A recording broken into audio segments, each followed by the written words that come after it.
thinking about you. So beautiful and lovely. I wish you could see it all the way I do. So pure and true. 내가 책을 읽을 때 눈으로만 읽는 것 같지만 가끔씩 나에게 의미가 있는 대목, 어쩌면 한 구절만이라도 우연히 발견하면 책은 나의 일부가 된다. 책을 읽다 보면 글귀 하나에 마음이 움직일 때가 있죠. 이건 우리가 처한 상황이나 감정들이 글귀와 맞닿으면서 특별한 의미가 생기기 때문인데요. 서머셋 모음은 이런 순간이 올 때 책은 나의 일부가 된다라고 말합니다. 여기 방문해주신 고마운 분들 모두 오늘의 책을 통해 특별한 의미를 발견하시고 나의 일부가 되는 책을 만들어 가시면 좋겠습니다. 안녕하세요. 책은 늘 그대 곁에 있었다. 책그대에 오신 것을 환영합니다.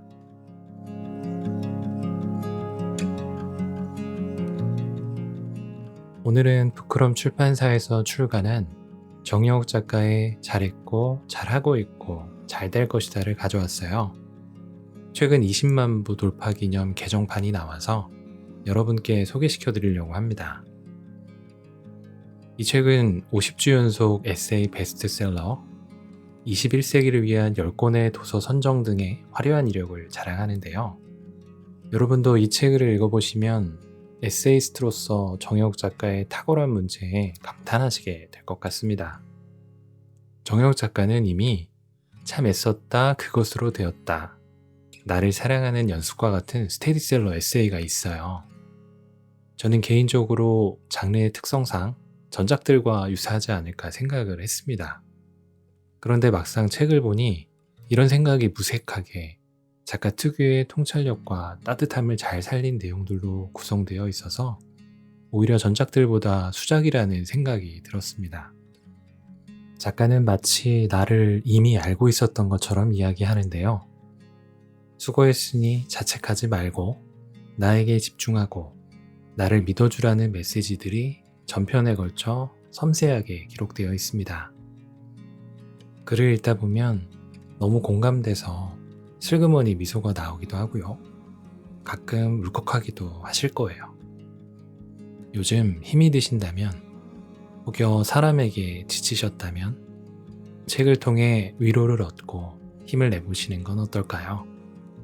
본 개정판에는 작가의 미공개 원고 12편이 새로 실렸습니다. 오늘은 이 미공개 원고를 포함한 내용으로 책을 열어보도록 하겠습니다.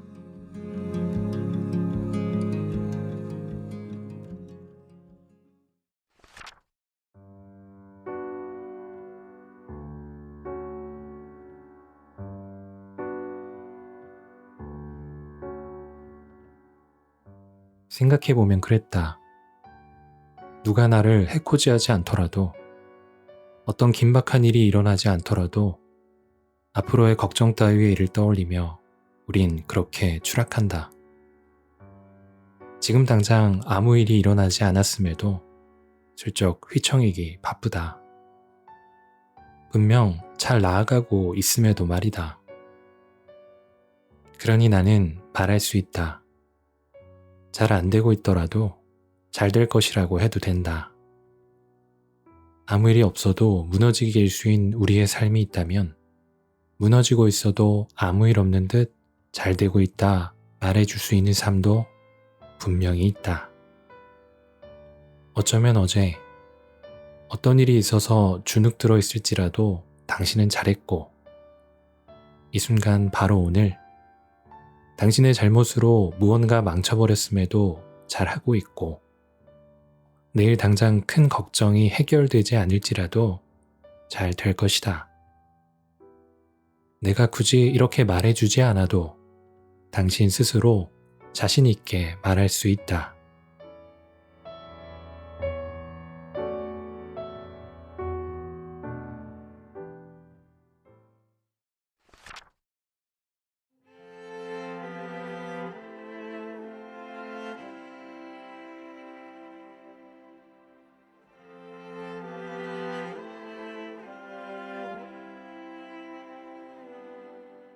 우리는 완벽하지 않은 의자처럼 살아갑니다. 여기 의자가 하나 있습니다. 무게는 얼마 되지 않지만 내 몸무게를 감당할 만큼 튼튼합니다. 의자의 다리는 같은 간격마다 같은 길이로 설계되어 있기 때문이죠. 힘이 고루 전달되어 자신보다 몇 배는 더 무거운 무언가를 지탱할 수 있습니다. 이 간격이 조금이라도 어긋나거나 한쪽 다리가 무슨 이유로 짧아진다면 쉽게 흔들리고 금세 무너집니다.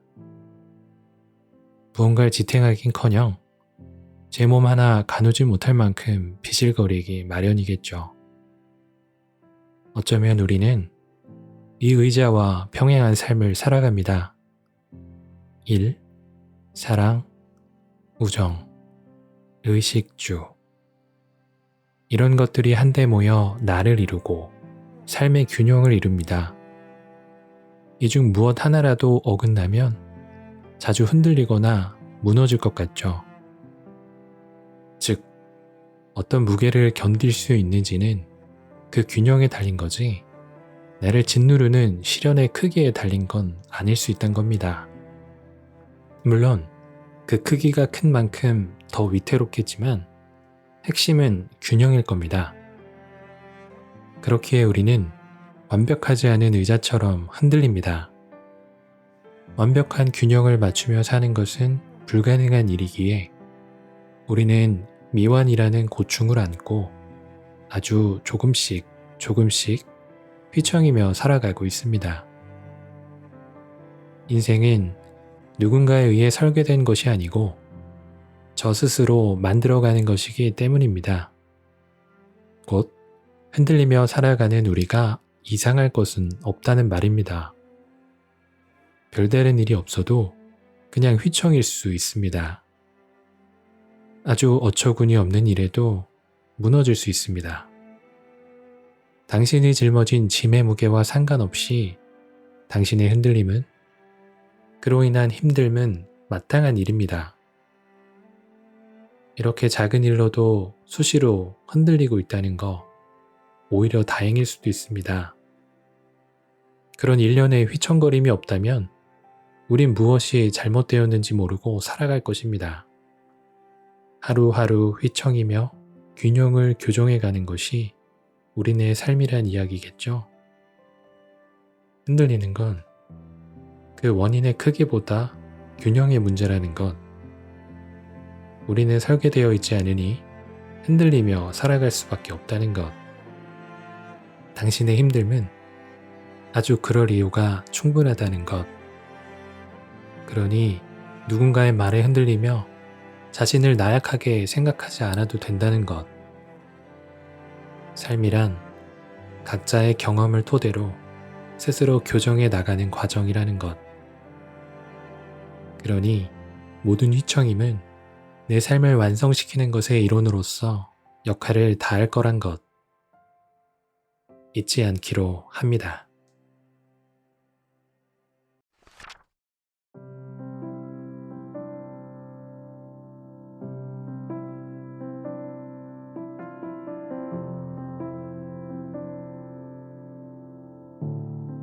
당신의 해봄을 응원합니다.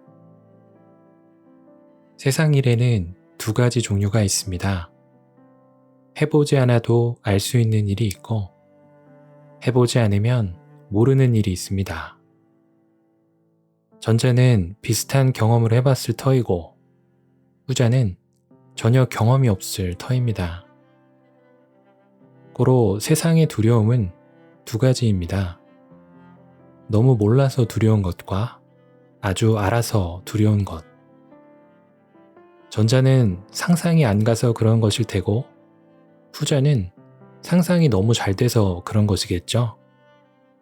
그러니 경험이 많든 적든, 해봤든 해보지 않았든 세상은 어느 면에서든 두려움 투성이인 셈입니다.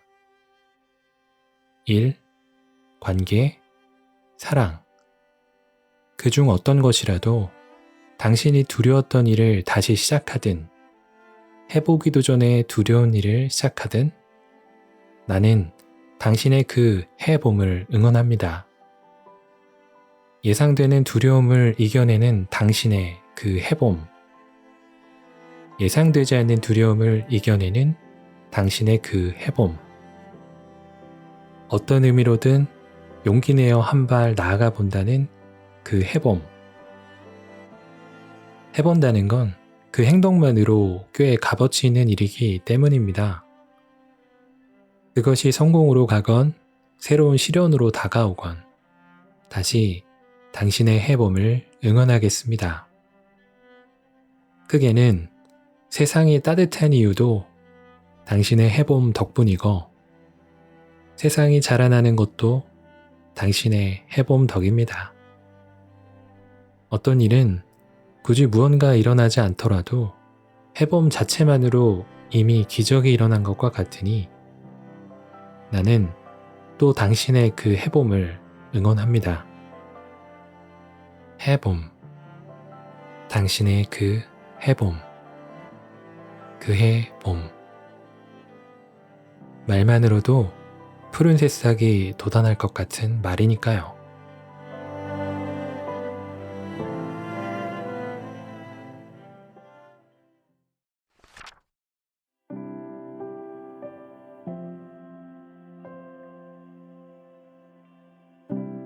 내가 나를 좋아해 줄 시기.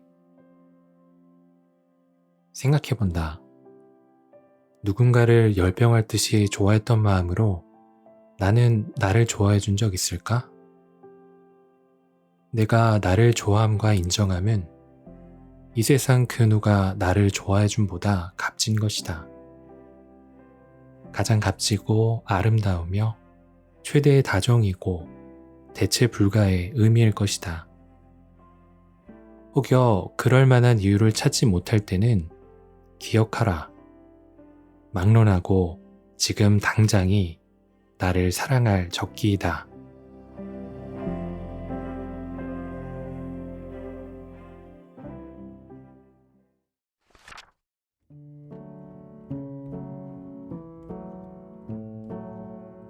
선보고 후 실행.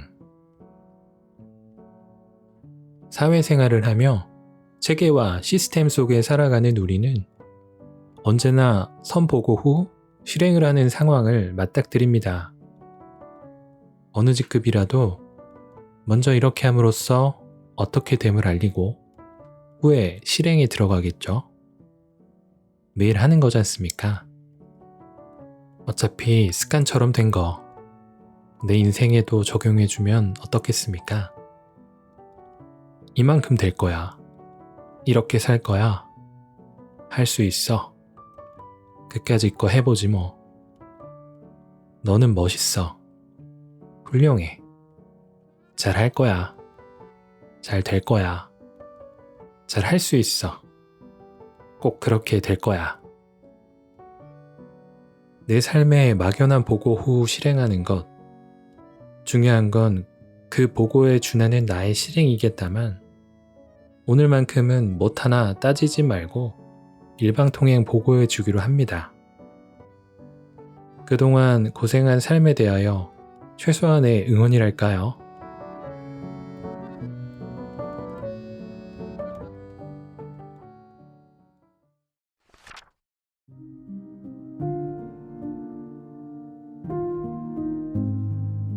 마음은 곧 선물 받은 것.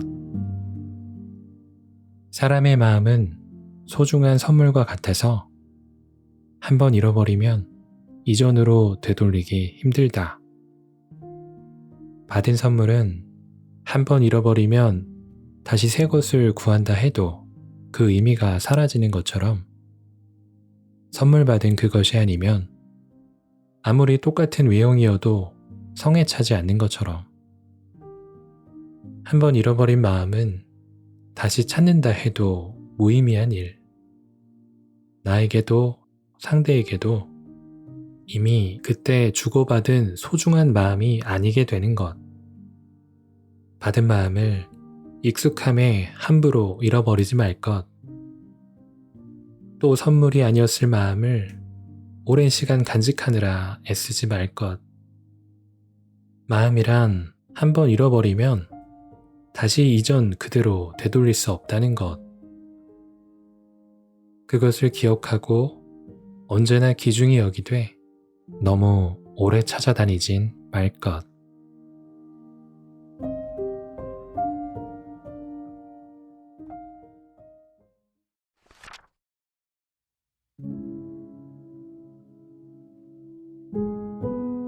기분이 태도가 되는 사람. 기분이 태도가 되는 사람을 피하라는 건 그 사람 성격이 유독 더러워서가 아니다. 그 사람에게 내가 유독 쉬운 사람이라 피하라는 거다. 사람은 누구나 기분이 태도가 되기 마련이지만 유독 쉬운 사람에게는 쉽게 그렇게 된다. 성격이 유독 별로인 사람이기보다 나에게만 유독 별로인 사람이기 때문에 어쩌면 나에겐 본성이 나쁜 사람보다 나에게만 나빠지는 사람이 더 별로인 것이다. 걔 안 그렇던데? 이런 말에 혹해 여지를 주지 말자. 원래 나쁜 것보다 나에게만 나쁜 게 더 악질인 거다.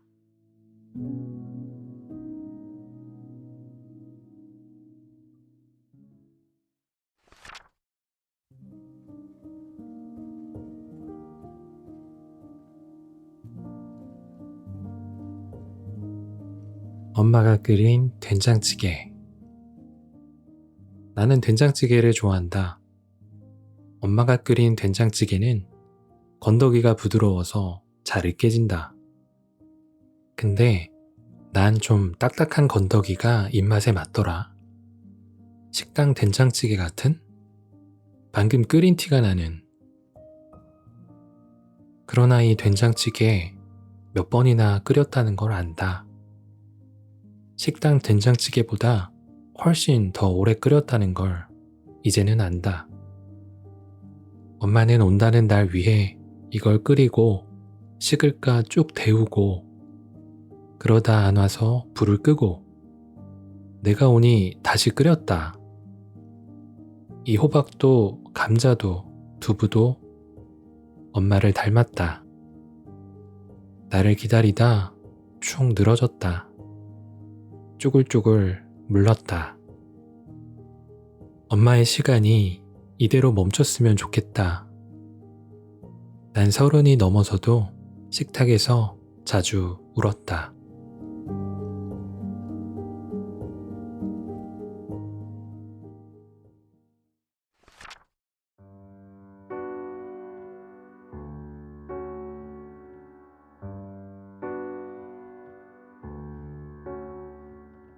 힘들다는 말로는 설명할 수 없는 당신의 힘듦에게, 슬프다는 말로도 아프다는 말로도 표현할 수 없는 당신의 상처에게, 또 알고는 있지만 꺼낼 수 없는 당신의 여러 감정들에게 오늘 나는 적는다.